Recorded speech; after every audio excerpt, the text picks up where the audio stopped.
The wind howled through the empty streets of Millbrook like a wounded animal, carrying with it the promise of the harshest winter the small town had seen in decades. Snow fell in thick, relentless sheets, blanketing everything in a deceptive beauty that masked the bitter cold beneath. It was the kind of night that drove sensible people indoors, where warm fires crackled and families gathered around dinner tables, grateful for their shelter. But not everyone had such luxuries. Margaret Thorne pressed herself deeper into the narrow alcove between two buildings, her threadbare coat offering little protection against the Arctic assault. Her fingers, blue-tinged and trembling, clutched a small canvas bag that contained everything she owned in this world.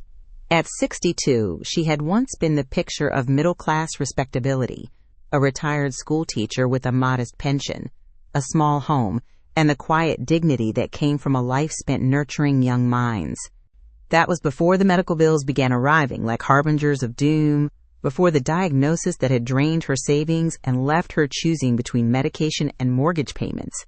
The irony wasn't lost on her, that she, who had once taught children about resilience and hope, now found herself testing those very qualities in ways she had never imagined. Her breath formed small clouds in the frigid air as she watched the occasional car pass by, their headlights cutting through the darkness before disappearing around corners, leaving her once again in shadow. Across the street, warm yellow light spilled from the windows of a modest two-story house. Margaret had been watching it for the past hour, drawn by the simple beauty of its inviting glow. Through the sheer curtains, she could see the silhouette of a man moving about what appeared to be a kitchen. He was tall and lean, with graying hair that caught the light as he worked. Something about his movements spoke of loneliness, the careful, deliberate way he set a single plate on a small table, the pause as he looked out the window into the storm. Margaret's teeth chattered uncontrollably now, and she could no longer feel her feet. The sensation of warmth had become a distant memory, replaced by a numbness that frightened her more than the cold itself. She had read somewhere that hypothermia made people feel warm just before the end, and the thought sent a spike of panic through her chest. The man in the house moved to the window, peering out at the storm with concern etched across his features. For a moment, their eyes seemed to meet across the distance, though Margaret knew he couldn't possibly see her huddled in the shadows. Still, something in his expression, a gentleness perhaps, or maybe just her own desperate hope, made her think of her father, who had always said that sometimes the kindness of strangers was God's way of reminding people they weren't alone in the world. With legs that felt like lead and a heart hammering against her ribs, Margaret forced herself to stand. Each step across the snow-covered street felt like walking through quicksand, her body fighting against movement that might be her salvation or her final act of desperation. The porch light illuminated her approach, and she could see her reflection in the glass storm door, a wild-haired woman with hollow cheeks and eyes that had seen too much, wearing clothes that had once been respectable but now bore the unmistakable marks of life on the streets. She raised her hand to knock, then hesitated. What right did she have to disturb this stranger's peace? What if he called the police? What if he simply turned her away? But the cold made the decision for her, her knuckles rapping against the door with an urgency born of necessity rather than choice. The sound of footsteps approached from within, and Margaret's heart raced with equal measures of hope and terror. The porch light revealed more of her condition than she would have liked. The dirt under her fingernails, the tear in her coat sleeve, the way her shoes had worn thin at the soles. She was about to turn away when the door opened, revealing the man she had been watching. Dr. James Hartford was a retired physician who had spent 40 years healing others, though he had never quite learned how to heal the loneliness that had settled into his bones after his wife Eleanor's death 2 years prior. At 68, he maintained the upright posture and steady hands that had served him well in emergency rooms and hospital corridors. But his blue eyes held a sadness that seemed to deepen with each passing winter evening spent alone in the house they had shared for 35 years. When he opened the door to find Margaret standing there, swaying slightly in the bitter wind, his medical training kicked in immediately. He saw past the disheveled appearance to the signs of severe hypothermia, the bluish tint to her lips, the violent shivering that racked her frame, the confusion in her eyes that spoke of a body beginning to shut down. Please, Margaret managed through chattering teeth, the word barely audible above the howling wind. I know I have no right to ask, but I'm so cold. I just need somewhere warm for a few minutes. I won't take anything. I won't cause trouble. I can't feel my hands anymore. James saw her struggle to remain upright, watched as she swayed dangerously, and in that moment, every instinct honed by decades of medical practice screamed at him to act. This wasn't about social norms or safety concerns. This was about a human being in immediate danger. Good Lord, come in immediately, he said, stepping back and opening the door wide. Don't worry about anything else right now. We need to get you warm. Margaret blinked in surprise at his immediate acceptance, having prepared herself for rejection. I don't want to impose. You're not imposing, James said firmly, gently guiding her inside. You're hypothermic. This is a medical emergency, not an imposition. The warmth of the house hit Margaret like a physical blow, and she gasped as feeling began to return to her extremities with painful intensity. James quickly closed the door behind them, then turned his attention to his unexpected guest with the focused efficiency that had made him an excellent physician. Let's get that coat off you, he said, helping her shrug out of the damp garment. Can you feel your fingers and toes? Starting to, Margaret whispered, wincing as sensation returned in sharp, needle-like pricks. It hurts. That's actually a good sign, James assured her, leading her toward the living room where a fire crackled in the hearth. It means circulation is returning. Sit here by the fire, but not too close. We need to warm you gradually. Margaret sank into the chair he indicated, a worn leather recliner that had clearly been well loved. The room around her spoke of a life well lived. Bookshelves lined with medical journals and classic literature, photographs of a younger James with a beautiful woman who had his same kind eyes, small mementos that suggested travels to distant places and cherished memories. I'm Dr. James Hartford, he said, settling into the chair across from her. And you are? Margaret Thorne, she replied, her voice growing stronger as warmth seeped back into her body. I used to teach at Millbrook Elementary, 3rd grade mostly. James's eyebrows raised in recognition. Mrs. Thorne? I remember you. My nephew David was in your class about 15 years ago. David Morrison? You helped him with his reading difficulties? Margaret's eyes widened in surprise. David Morrison? Yes, I remember David. Sweet boy, just needed a different approach to learning. He's your nephew? He is. He's a lawyer now, actually. Still talks about how you never gave up on him. How you stayed after school to work with him when other teachers had written him off as unteachable. For the first time in months, Margaret felt a genuine smile cross her face. He was never unteachable, just needed someone to believe in him. James studied her face, seeing beyond the ravages of recent hardship to the dedicated educator she had been. What happened, Margaret, if you don't mind me asking? The question hung in the air between them, and Margaret felt the weight of her story pressing against her chest.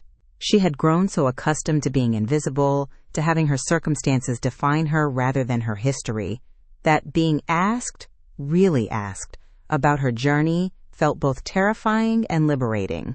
Cancer, she said simply, the word carrying the weight of everything that had followed. Ovarian cancer, 3 years ago. The treatment was successful, thank God. But the bills... She trailed off, staring into the fire. I had good insurance, but there were gaps. Experimental treatments, medications that weren't fully covered, travel to specialists. I used up my savings, then borrowed against the house. When I couldn't work anymore during treatment, the pension wasn't enough to cover both the medical debt and the mortgage. James felt his chest tighten with recognition and anger at a system he had seen fail too many patients over the years. I tried to hold on, Margaret continued, her voice growing stronger as she spoke. Sold everything I could, took a part-time job when I was strong enough, but it wasn't enough. Lost the house 6 months ago. I've been managing since then. The euphemism hung between them, both understanding that managing meant surviving on the streets, in shelters when space was available, in doorways and abandoned buildings when it wasn't. James had seen enough of life to recognize the quiet dignity with which she spoke of her circumstances, the way she refused to present herself as a victim despite the clear injustice of her situation. "I'm so sorry," he said, and Margaret could hear the genuine empathy in his voice. No one should have to choose between health and housing, especially not someone who spent their life serving others. Margaret wiped away a tear that had escaped, despite her efforts at composure. I try not to impose on people, but tonight, the cold," she shuddered at the memory. "I saw your light, and something about it seemed safe. I know that probably sounds foolish." "It doesn't sound foolish at all," James replied. "Sometimes we need to trust our instincts about people. And sometimes, if we're very lucky, those instincts lead us to exactly where we need to be." As they sat in companionable silence, the storm continued to rage outside, but the warmth of the fire and the unexpected kindness of this stranger had begun to thaw more than just Margaret's frozen limbs. For the first time in months, she felt like a person rather than a problem, like someone with a story worth hearing rather than a situation to be avoided. James, meanwhile, found himself studying this woman who had appeared on his doorstep like an answer to a prayer he hadn't known he was praying. In the 2 years since Eleanor's death, he had been going through the motions of living without really engaging with life. His days followed a predictable pattern of reading, gardening, occasional visits from his nephew, and the kind of solitude that had initially felt like grief but had gradually hardened into something closer to resignation. Margaret's presence in his living room, her quiet strength in the face of overwhelming adversity, reminded him of why he had become a doctor in the first place. It wasn't just about healing bodies. It was about recognizing the inherent dignity in every person who crossed his path, about using whatever resources he had to ease suffering wherever he found it. "Are you hungry?" he asked suddenly, the question born of both practical concern and genuine desire to extend his hospitality. "I was just making dinner when you arrived. Nothing fancy, just soup and sandwiches, but you're welcome to join me." Margaret's stomach chose that moment to growl audibly, and she felt heat rise in her cheeks. "I couldn't impose any further. You've already done so much." "You're not imposing," James said, rising from his chair with the decisive manner that had once guided him through medical emergencies. "And besides, I could use the company. It's been too long since I've had someone to share a meal with." There was something in his tone that suggested this invitation was as much for his benefit as hers, and Margaret found herself nodding gratefully. "I'd like that very much." As James busied himself in the kitchen, Margaret remained by the fire, marveling at the turn her evening had taken. When she had knocked on this stranger's door, she had been hoping for nothing more than a few minutes of warmth before returning to the cruel night. She certainly hadn't expected kindness, hadn't dared to hope for the kind of human connection that was currently unfolding around James's dinner table. The smell of tomato soup and grilled cheese sandwiches filled the air, bringing with it memories of comfort and normalcy that Margaret had almost forgotten existed.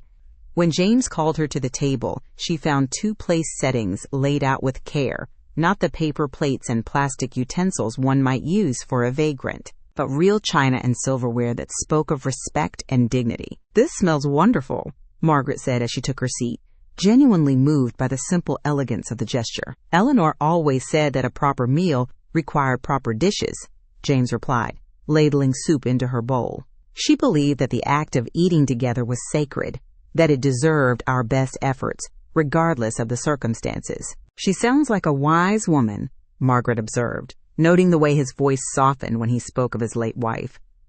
"She was," James agreed, settling into his own chair. "She would have liked you, I think. She had a teacher's heart herself, though she channeled it into nursing rather than the classroom." As they ate, conversation flowed with surprising ease. Margaret spoke of her years in the classroom, the joy she had found in watching children discover their own capabilities, the small victories that had made even the most challenging days worthwhile. James shared stories of his medical practice, the satisfaction of diagnosis and treatment, the weight of responsibility that came with holding others' lives in his hands. "Do you miss it?" Margaret asked as James refilled her soup bowl without being asked. "The practice, I mean." "Every day," James admitted. Retirement was supposed to be about rest and relaxation, but I find I miss the sense of purpose more than I expected. Eleanor and I had planned to travel, to volunteer together, to find new ways to make a difference. When she died, those plans died with her. Margaret set down her spoon and looked at him directly.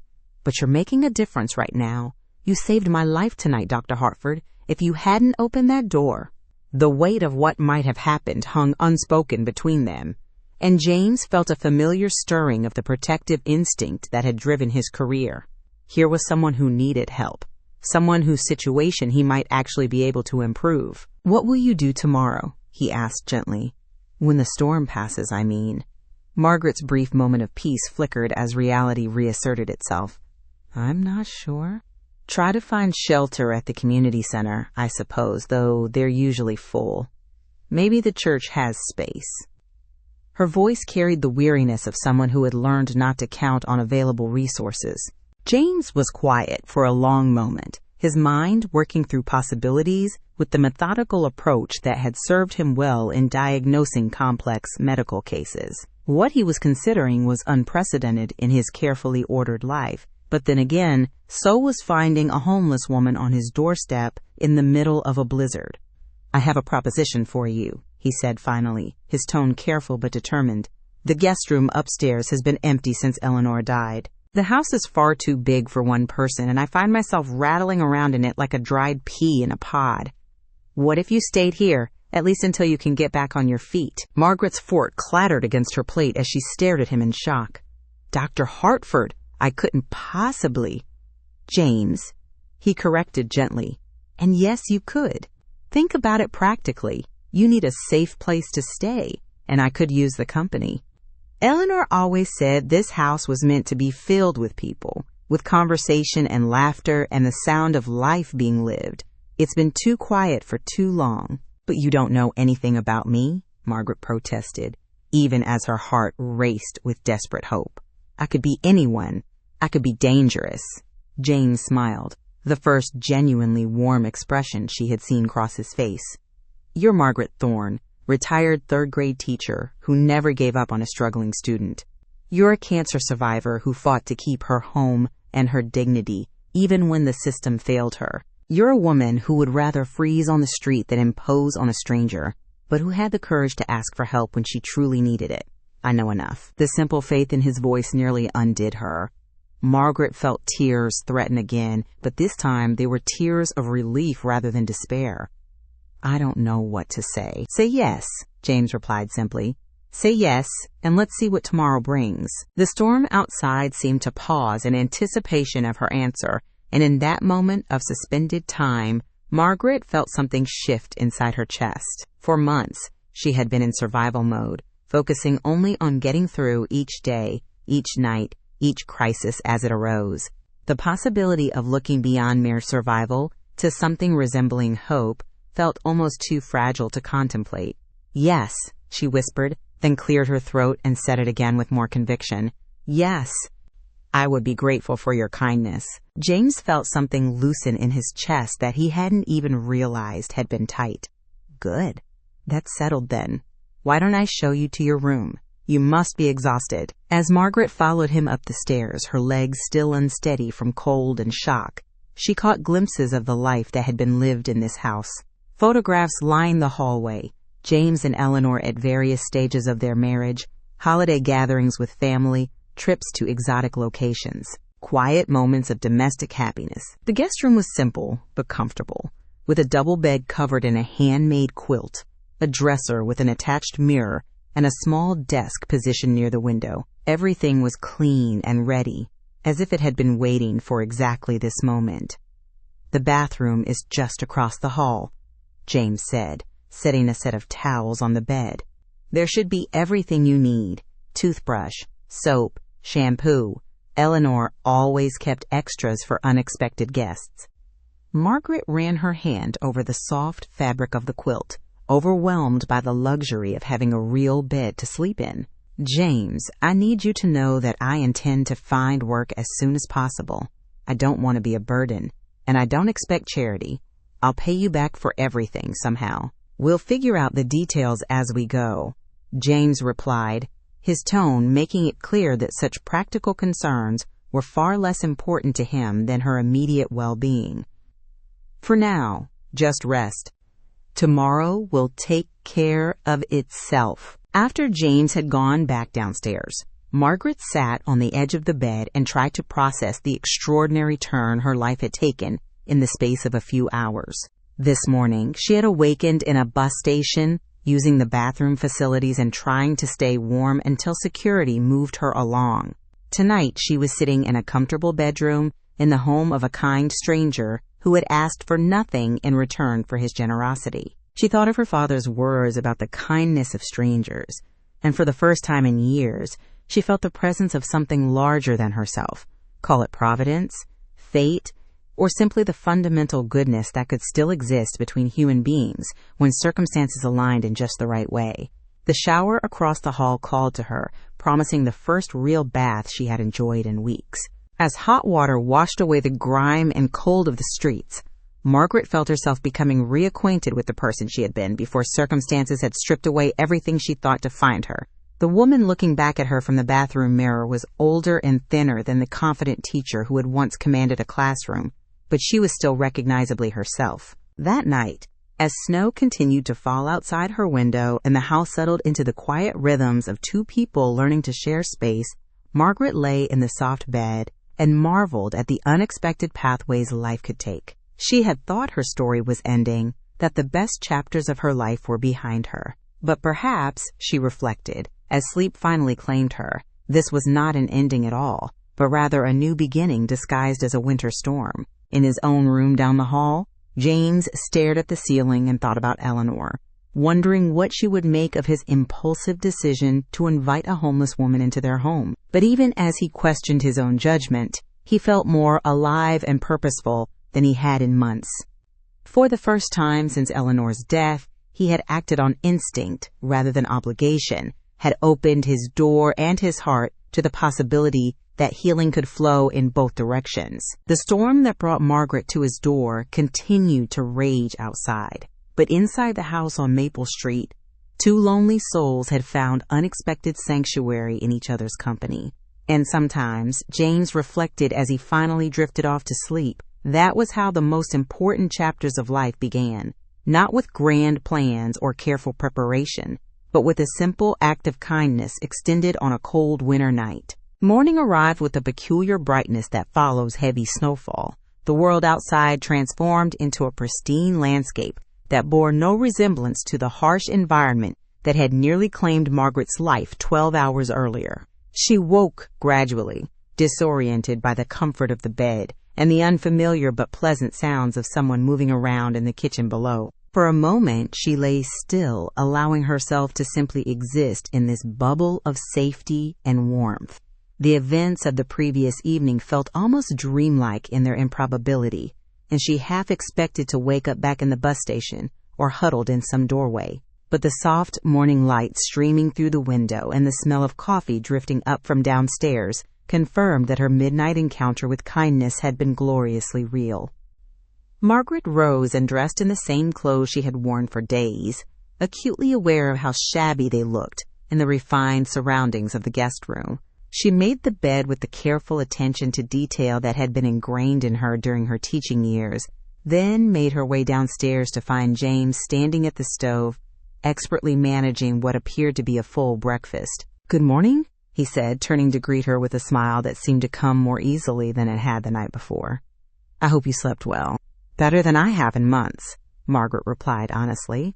"Thank you again for your kindness. I still can't quite believe any of this is real." "It's real," James assured her, gesturing for her to take a seat at the kitchen table, which was set for two with the same care he had shown the previous evening. "And breakfast is almost ready. I hope you like eggs." As they shared the morning meal, Margaret marveled at how natural this domestic scene felt, despite the extraordinary circumstances that had brought them together. James was an easy conversationalist, asking thoughtful questions about her teaching career and sharing stories of his own professional experiences. There was no awkwardness, no sense that she was an intruder in his carefully ordered life. "I've been thinking," James said as he refilled her coffee cup, "about what you said last night regarding finding work. Are you interested in returning to teaching?" Margaret's expression grew wistful. I would love to, but my certification lapsed while I was dealing with the cancer treatment. And even if I could renew it, most schools want online applications now. Background checks, all sorts of documentation that's difficult to manage when you don't have a permanent address. What about tutoring? James suggested. Private instruction, perhaps for struggling students whose families can afford extra help? You wouldn't need formal certification for that, and your reputation in the community would speak for itself. The possibility hadn't occurred to Margaret, but as James spoke, she felt a familiar stirring of excitement at the thought of working with children again.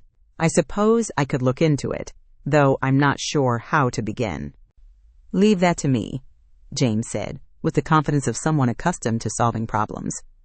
I still have connections in the community, friends whose grandchildren might benefit from your expertise. And there's something else I'd like to propose.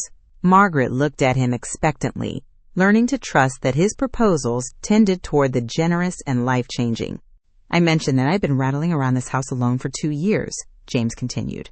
What I didn't mention is that I've been considering turning part of it into a small practice. Nothing formal, just a way to help people in the community who might benefit from basic medical care but can't afford regular doctor visits. A sort of informal clinic. That sounds wonderful, Margaret said, though she wasn't sure where she fit into such a plan. I could use an assistant, James explained. Someone to help with scheduling, to talk with patients, to provide the kind of compassionate support that makes all the difference in healing. Eleanor used to fill that role when I had my practice, and I've missed having someone who understands that medicine is about more than just treating symptoms. Margaret felt her heart skip as she began to understand what he was suggesting. You're offering me a job? I'm offering you a partnership, James corrected. A chance to use your skills in a new way, to help people who might otherwise fall through the cracks the way you did. Together, we could create something meaningful. The scope of his vision took Margaret's breath away. Here was not just employment, but purpose, a chance to rebuild her life around service to others, while working alongside someone who understood the value of compassion and healing. James, I don't know anything about medical practices or patient care, she said, even as her mind raced with possibilities. You know about working with people who are struggling, he replied.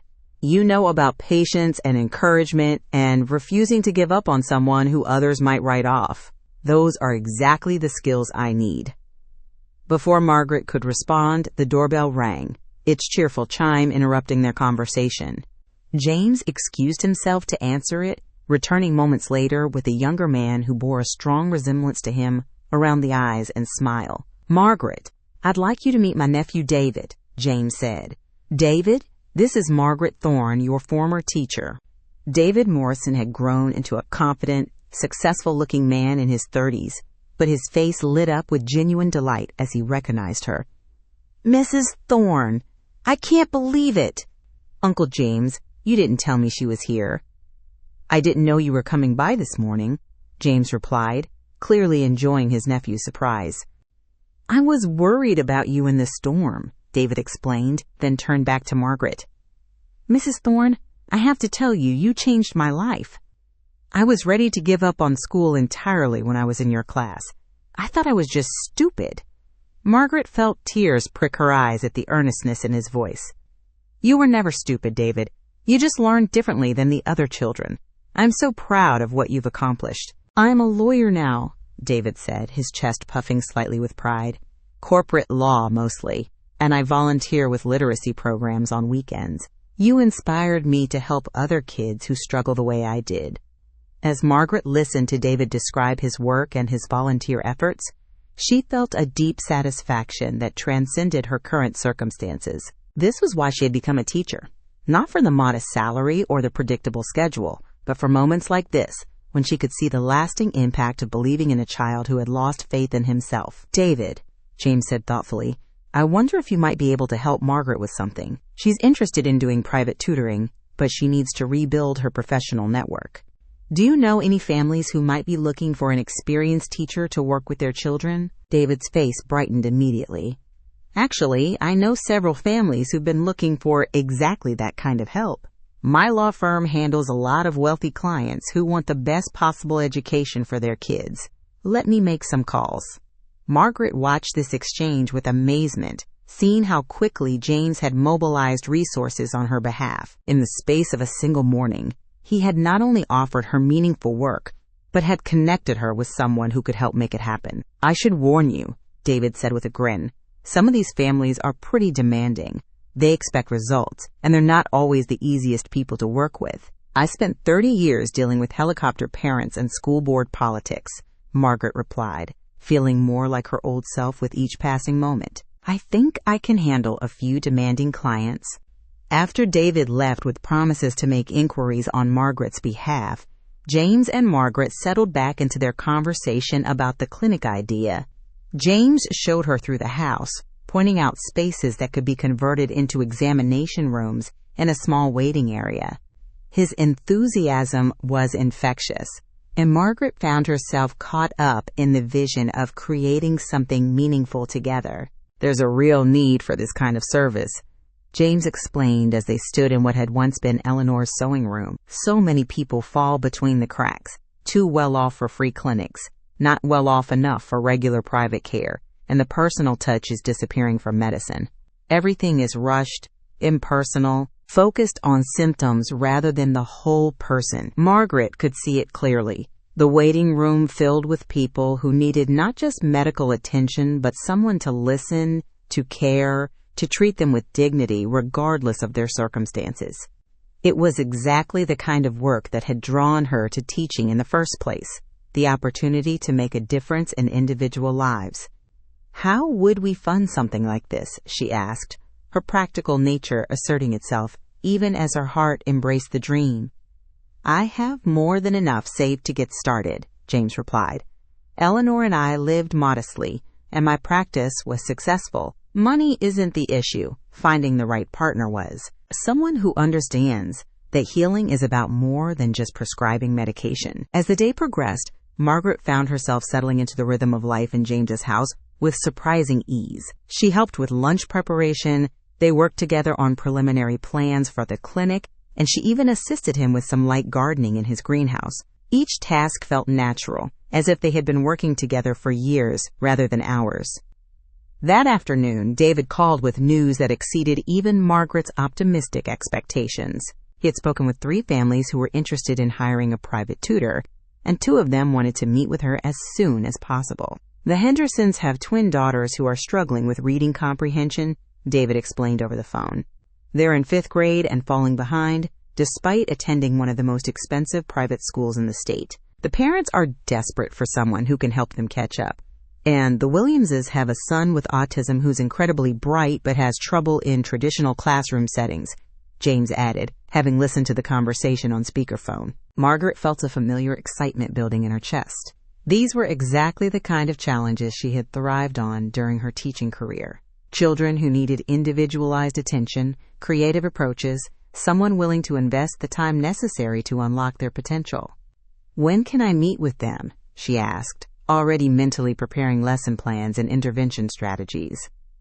"Mrs. Henderson wants to see you tomorrow afternoon," David replied. "I took the liberty of giving her Uncle James's address.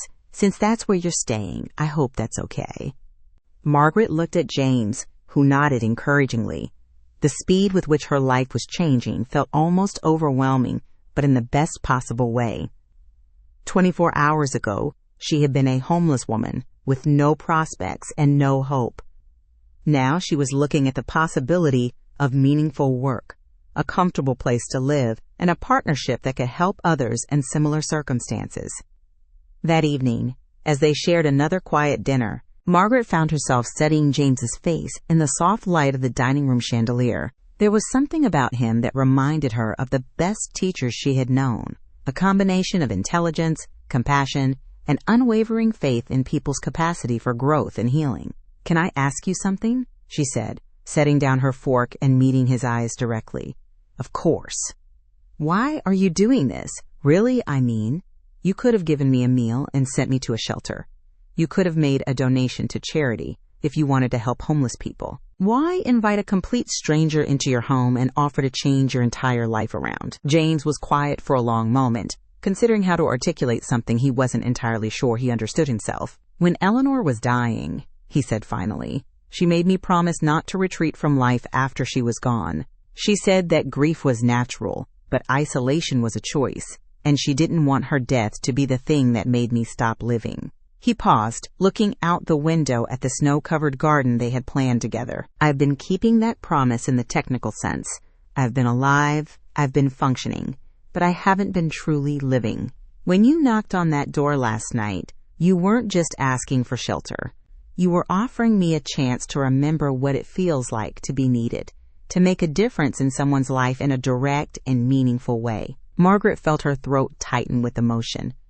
So this isn't charity. This is partnership. Exactly, James confirmed. You're helping me as much as I'm helping you.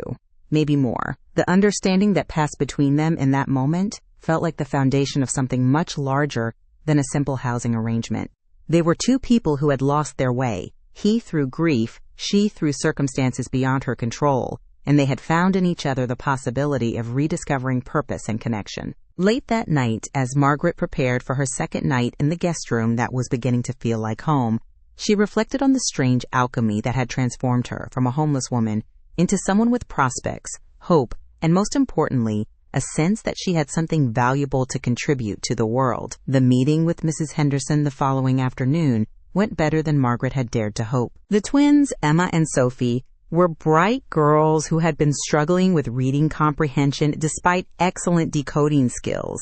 Within minutes of meeting them, Margaret had identified the core issue. They were reading words without connecting them to meaning, racing through text without pausing to visualize or engage with the content. They read like they're in a speed reading competition, Mrs. Henderson explained with obvious frustration. Their fluency is excellent, but their comprehension scores are terrible. Margaret spent an hour working with the girls, using techniques she had developed over decades of teaching. She had them draw pictures of what they read, ask questions about character motivations, and make predictions about plot developments. By the end of the session, both girls were engaged and excited about reading in a way their mother hadn't seen in months. "When can you start?" Mrs. Henderson asked, her relief evident. "I could begin as early as next week," Margaret replied, feeling the familiar thrill of connecting with students who needed her help. As Margaret walked home through the tree-lined streets of Millbrook, she marveled at how natural it felt to use the word home in connection with James's house. In just 2 days, she had begun to feel like she belonged somewhere again, like she was part of a community rather than merely surviving on its margins. The meeting with the Williamses went equally well. Their son Marcus was a fascinating 12-year-old who could recite pi to 50 decimal places but struggled to understand social cues and figurative language. Margaret saw immediately that he needed someone who could appreciate his unique gifts while helping him navigate the confusing world of human interaction. "He's incredibly intelligent," Mrs. Williams explained as Marcus arranged his pencils in perfect parallel lines on the kitchen table. "But the other children don't understand him, and he's becoming increasingly isolated." Margaret spent the session learning about Marcus's interests: astronomy, mathematics, and surprisingly, poetry. She discovered that while he struggled with the social aspects of language, he had an intuitive understanding of rhythm and meter that could be channeled into both academic success and social connection. "Poetry is like mathematics with emotions," she told him, watching his eyes light up with understanding. "There are patterns and rules, but also room for creativity and personal expression." By the end of the week, Margaret had not only secured 2 tutoring positions, but had also begun working with James to develop concrete plans for their clinic. They spent evenings going through medical supply catalogs, researching legal requirements for home-based practices, and discussing how to reach the people who would most benefit from their services. "I've been thinking about Eleanor's old book club," James mentioned one evening as they worked on converting the sewing room into an examination space. She had a network of women throughout the community: teachers, nurses, social workers, church volunteers. They would know which families might need our help but be too proud to ask for it. Margaret looked up from the patient intake form she was designing. "That's brilliant. And we could partner with the schools too. Teachers often know which children aren't getting proper medical care, which families are struggling financially." "Exactly. We make this about community care rather than charity. People helping people with dignity and respect at the center of everything we do. As spring arrived in Millbrook, bringing with it the kind of renewal that felt almost too perfect to be real, Margaret's tutoring practice flourished beyond her wildest expectations. Word spread quickly about the retired teacher who had a gift for reaching struggling students, and soon she had a waiting list of families eager for her services. The twins Emma and Sophie had made remarkable progress, their reading comprehension scores improving dramatically as they learned to engage with text rather than simply decode it. Marcus had not only improved his social skills, but had begun writing poetry that amazed his parents with its sophistication and emotional depth. "You've given him a language for feelings he never knew how to express," Mrs. Williams told Margaret after a particularly successful session. "He actually talked to another child at school yesterday. They bonded over a poem he wrote about the phases of the moon, but it was the unexpected challenges that truly tested Margaret's skills and reminded her why she had chosen education as her life's work." The Jacobsons brought their daughter Sarah, a high school sophomore who had been failing every subject despite obvious intelligence and previous academic success. During their first session, Margaret noticed that Sarah seemed exhausted, distracted, and defensive about her academic struggles. It took several meetings before the girl finally confided that she had been working nights at a fast food restaurant to help her family pay bills, leaving her too tired to concentrate during school hours. "I can't tell my parents," Sarah confessed, tears streaming down her face. "They think I'm just being lazy, that I don't care about school anymore. But I do care. I just can't keep my eyes open during algebra class when I've been on my feet until midnight." Margaret felt a familiar fire ignite in her chest, the protective instinct that had driven her to advocate for students throughout her career. This wasn't just about tutoring. This was about a young person whose potential was being sacrificed to economic necessity. "What if we approached this differently?" Margaret suggested. "What if we focused on time management and study strategies that work around your schedule? And what if we also talk to your parents about finding other solutions to the financial pressure you're feeling?" Working with Sarah required all of Margaret's creativity and experience. They developed a system of micro-study sessions that could be completed during breaks at work, created audio recordings of key concepts that Sarah could listen to during her commute, and established a communication system with her teachers that allowed for flexible deadlines when work schedules conflicted with major assignments. More importantly, Margaret gently facilitated a conversation between Sarah and her parents that led to the family seeking assistance from local support services they hadn't known existed. "I never realized how many people were willing to help," Sarah's mother told Margaret after they had connected with a local program that provided emergency financial assistance to working families. "We were so proud, so determined to handle everything ourselves, that we never asked for the help that was right there waiting for us." The incident with Sarah crystallized something important for both Margaret and James about the work they were building together. It wasn't just about providing services, tutoring, medical care, support. It was about creating connections within the community that allowed people to help each other in sustainable, dignified ways. Their informal clinic opened on a warm Saturday morning in May, 6 months after Margaret had appeared on James's doorstep in the middle of a blizzard. The waiting room, Eleanor's former living room, was filled with people who had heard about the doctor and teacher who were offering medical care and educational support on a sliding scale basis. Margaret greeted each patient with the warmth and attention she had once reserved for nervous third graders on their first day of school. She took detailed histories, listened to concerns that went far beyond medical symptoms, and helped people navigate not just their health needs, but also the complex web of social services and support systems available in the community. "Mrs. Chen, I know Dr. Hartford is going to want to discuss your blood pressure," she might say, "but I'm also wondering about your grandson's reading struggles. I have some ideas that might help." James found that having Margaret as his partner transformed not just the efficiency of his practice, but also its heart. Patients who might have felt intimidated by a formal medical setting relaxed in the comfortable, home-like environment she had helped create. Her teacher's instinct for reading people's emotional needs complemented his medical expertise perfectly. "It's like having Eleanor back," he confided to David during one of his nephew's regular visits. Not in a romantic sense, of course, but in terms of having a partner who understands that healing involves the whole person, not just their symptoms.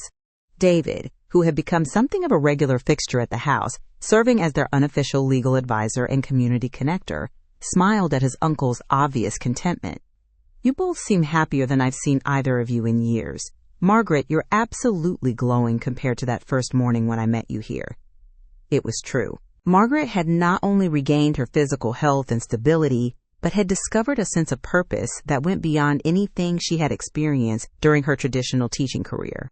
Working with individual students allowed her to tailor her approach to each child's unique needs, while her role in the clinic satisfied her desire to serve the broader community. The transformation wasn't lost on the people of Millbrook either. Word spread about the homeless woman, who had become one of the town's most valued educators and healthcare advocates. Margaret's story became a source of inspiration and a reminder that circumstances could change dramatically when people chose to see potential rather than problems. But perhaps the most significant transformation was in the relationship between Margaret and James themselves. What had begun as an emergency shelter arrangement had evolved into a true partnership built on mutual respect, shared values, and genuine affection.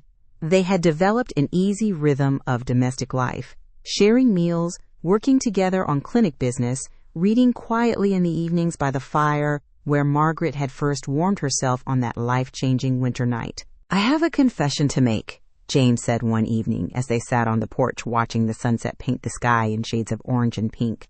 "When I invited you to stay here, I told myself it was about helping you get back on your feet. But I think I knew, even then, that you were helping me as much as I was helping you." Margaret smiled, thinking of how far they had both traveled from that desperate night when she had knocked on his door. "Eleanor was wise to make you promise not to retreat from life, but I think she would be proud of how you've chosen to honor that promise."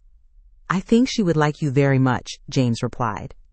"You have the same kind of strength she had, the ability to find hope in difficult circumstances and to help other people believe in possibilities they can't see for themselves." As summer deepened and their work together continued to flourish, Margaret and James began to realize that what they had built together was more than a professional partnership or even a close friendship. The daily intimacy of shared purpose, the way they anticipated each other's needs and thoughts, the comfort they found in each other's company, all of it pointed towards something deeper and more lasting. The recognition came gradually, without drama or grand declarations. It was in the way James's face lit up when Margaret returned from tutoring sessions with stories of her students' progress. It was in the way Margaret found herself looking forward to their evening conversations more than anything else in her day. It was in the moment when James reached for her hand during a particularly moving conversation with a clinic patient, and neither of them let go afterward. "This is unexpected," Margaret said one evening as they walked through the garden that had become their shared project, tending to vegetables and flowers with the same care they brought to their work with students and patients. "But not unwelcome?" James asked, his voice carrying a vulnerability that reminded Margaret of the nervous children she had once guided through their first presentations. "Not unwelcome at all," she confirmed, stopping to face him among the tomato plants they had carefully staked together. "Just unexpected. I thought that part of my life was over." "So did I," James admitted. "Eleanor and I had something wonderful, and I never imagined I could feel that way about anyone else. But what you and I have built together is different. It's built on shared work, shared values, shared commitment to something larger than ourselves." The kiss that followed was gentle, tentative, full of the wonder that comes when two people who have given up on certain possibilities suddenly find themselves discovering new forms of love and partnership. It tasted of hope and second chances, of the unexpected grace that can emerge from the darkest circumstances. Their engagement, when it came 6 months later, surprised no one in Millbrook who had watched their partnership develop. David served as James's best man, while Sarah, the high school student who had become not just Margaret's tutee but her unofficial assistant at the clinic, stood proudly as her maid of honor. The wedding itself was held in the garden behind the house where they had found each other, surrounded by the community they had worked so hard to serve. Emma and Sophie Henderson read a poem that Marcus Williams had written for the occasion. A beautiful piece about two stars finding each other in the darkness and creating a new constellation together. "You know," Margaret said to James as they danced to music provided by the high school orchestra that several of her students played in, "a year ago I thought my story was ending. I thought the best chapters of my life were behind me." "And now?" James asked, spinning her gently under the twinkling lights they had strung throughout the garden. "Now I think the story was just beginning a new volume," Margaret replied. "Sometimes the most beautiful chapters are the ones we never saw coming." As the evening wound down and their guests gradually departed, Margaret and James found themselves alone in the kitchen where they had shared their first meal together, washing dishes and putting away leftover cake with the easy cooperation that had become second nature to them. The house around them was filled with the evidence of the life they had built together, thank you cards from grateful students, photos from clinic events, a waiting room appointment book filled with people seeking their help, David's law school graduation announcement proudly displayed on the refrigerator next to Marcus's latest poem. "No regrets?" James asked as they turned off the lights and headed upstairs to the bedroom they now shared, the guest room having been converted into a study where Margaret prepared lesson plans and James reviewed medical journals. "Only one," Margaret replied, pausing at the top of the stairs to look back at the home that had become the center of their shared universe. "What's that?" "I regret that it took me so long to knock on your door," she said, smiling at the memory of that desperate, freezing woman who had gathered the courage to ask a stranger for help. "Think of all the time we could have had together if I'd been brave enough to ask for help sooner." James took her hand, the same gesture that had marked the beginning of their recognition that they were building something deeper than friendship. But would we have been ready for each other then? Would we have had the wisdom to recognize what we were finding?